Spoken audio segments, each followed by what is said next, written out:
Well, hello, you wonderful humans, and welcome back to Monster Hunter Stories 2. In today's video, I'm going to teach you how to make one of the most powerful monsties in Monster Hunter Stories 2, the ultimate pickle of destruction, Deviljho. Deviljho is actually known as the Eater of Worlds, and one of the few creatures in Monster Hunter lore that's not an elder dragon, but will actually fight and defeat elder dragons. It is an absolute monster. It is a rarity 6 creature, and you can get this once you get into high rank, and you can find these eggs in the Hikalu Island region. Now, it has a really high HP base, but you'll see the speed, recovery, and crit rate is pretty low, but we're gonna fix all that. Don't you worry at all. The recovery is gonna be ridiculous, actually. But this does have a very high dragon attack, but it's also weak to dragon, which is interesting, and its highest defense is the non-elemental defense. You can compare this to something like the Stygian Zinogre, who's got decently high max HP, speed, recovery, and crit rate, but the build we're going to be using today will be usable on any creature, so you could use this as a Stygian Zinogre build, but I just really wanted to make an ultimate pickle build. But you can see here, the stats are really similar between these two, so if you'd rather use Stygian, you can, but the pickle does have greater defense against a higher amount of creatures, and I really like that, so I went with the pickle for this build. Now, the amount of damage that this monstie can put out is absolutely ridiculous, and with the Dragon Eater's skill, it's able to heal itself up and keep it topped off at almost all times. Now let's get into the genes that we've got here on our pickle, and honestly, a lot of these genes come naturally on Deviljho. Now I have two different genes here that do similar but devastating things. We've got the Pump Up gene Large, which comes on Deviljho, which greatly increases the user's attack, but moderately lowers defense. Now, the attack boost is massive, but also the defense loss not that great. But thankfully, since we have a move here called the Dragon Eater, which deals medium dragon damage to one enemy and recovers a percentage of the damage dealt, it is a really good skill to pair with this, especially when you stack it, because the HP regen from it is really good, and we can keep him topped up at almost all times. But we've also got a skill here from the Stygian Zinogre, which moderately increases the user's dragon attack and defense and increases its crit rate, which is really good because Pickle has pretty low crit rate to begin with. And we've got this paired also with critical healing, which recovers HP on a critical hit. And then we also have another skill that boosts our critical with critical XL. So we've got these two skills increasing our critical hit rate when we want to. Unfortunately, it does take 2 turns to stack both Pump Up and the Dragon Clad gene, so you can swap this out, and I have a skill that I really think is going to go well, but we do lose a Dragon Bingo if we take one of these away, but we'll get into that in here in a second. So we've got the Dragon Surge from the Stygian Zinogre, we've got the Critical Heal XL, and then we've got the Pump Up gene, so this massively increases your damage. Then we got the Critical XL, which you're going to crit a lot with this, surprisingly.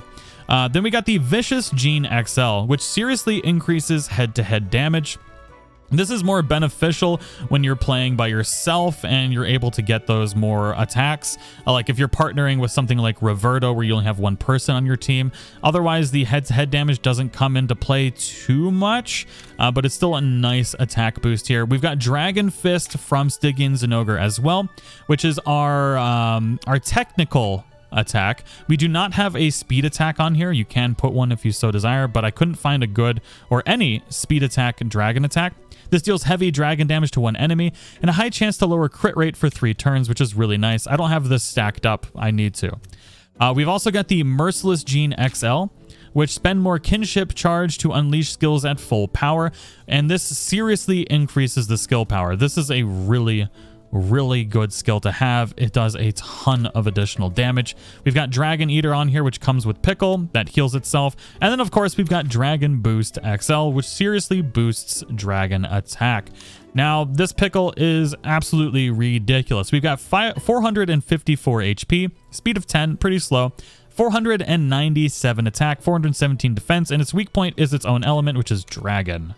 Now, we also have Monster Search and Mega Breaker on here. Now, to really get the max out of your monsties, always make sure to use your vitality, defense, and strength nutriments. You can stack a total of, or you can use a total of 10 of each. I've already maxed out Tommy's attack and defense and vitality, but you can use 10 of each of these to boost your monsties stats, and you can also use it on yourself as well. So definitely do not forget to use your nutriments. So I wanted to do a damage comparison between our skills and another gene that we're going to test out here in a moment. So what we've done already, we've stacked Dragon Surge and Pump Up. We have both buffs currently active, and we're going to go ahead and just use a Dragon Eater and see how much damage this does, and then we'll compare it to one of our buffs and a skill called Dancer. So we'll compare the damage between the two. Let's see here. We got to get through this shelling. Come on, Tommy. Show us the true damage of Dragon Eater. So 963 damage without a crit. Not bad. Now, the problem with this is, due to the way that I've laid out my genes, if I replace either of these buff ones, I lose out on a whopping 3 bingos. That's a loss of 15% damage, which is definitely not going to outweigh the bonus damage that I get from buffing with Dragon Surge, because we're only gaining a total of 5% by taking it away. Now, if you set up your genes correctly, you could theoretically only lose 10%, so you're gaining a net passive 10% damage, which is pretty good in my opinion, but definitely losing it on 3 bingos for this one skill is definitely not going to be worth it. But you can definitely try this out on your own creature if you so desire, and just make sure to set up your genes in an appropriate way to be able to make it work. Now, this is a kinship heavy build, so we need some bonuses to be able to gain all of that kinship. And there's a couple different ways you can do this. We have Weak Point XL here, which greatly increases your crit rate when hitting a monster part with an advantageous weapon, which I really like, because what we can do is we can pair that with something called Critical Kinship, which critical hits fills up the kinship gauge much faster. And then you can then stack that on top with Critical XL, which seriously increases your crit rate. You'll be able to crit all the time and gain a ton of kinship, because you won't actually need to rely on the monsters attacking you and getting counters to get that kinship. There really are a ton of different skills you can use to get a bunch of kinship, but once you get this fully set up, Deviljho can become an absolute beast of a monster and does a ton of damage. It's probably one of my favorite monsties on my team right now. Plus, you get to ride on a giant pickle of death, and really, what better way to brag than that? But I really do love this build and this monster, but you can utilize it with any other dragon type monstie if you so desire, and it'll be equally as good. But thank you all so much for watching, and I'll see you all in the next one.